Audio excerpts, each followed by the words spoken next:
Welcome to Samba Samba. Enjoy the video. In this video, I will explain how to play Jackstone. First, gather your equipment. You'll need 5 to 10 small, identical Jackstones and 1 small rubber ball. A set of 6 Jackstones is very common. Next, find a smooth, flat surface, such as a table or the floor, to play on. Finally, all players should sit or stand comfortably around the playing area, ready to begin the game. This simple setup ensures a smooth and enjoyable experience for everyone involved. Now, let's dive into the first round, often called onesies. Begin by tossing the ball gently into the air, then quickly scattering all the Jackstones onto the playing surface. Catch the ball after its first bounce. Next, toss the ball again, pick up just 1 Jackstone, and catch the ball before it bounces a second time.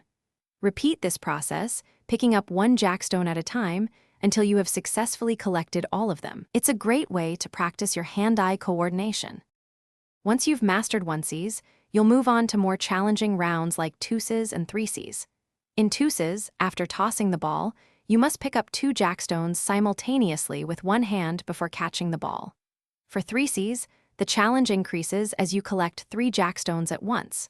The goal remains the same: gather all the Jackstones in the designated groups without dropping the ball or any pieces.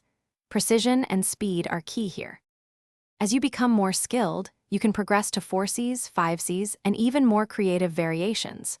Remember, if you drop the ball, miss a Jackstone, or fail to catch the ball, your turn ends and the next player takes over. The game continues with players taking turns until one person successfully completes all the agreed-upon rounds. The first player to achieve this impressive feat is declared the winner of the Jackstone game. Enjoy playing. Thanks for watching. Consider subscribing if we helped you.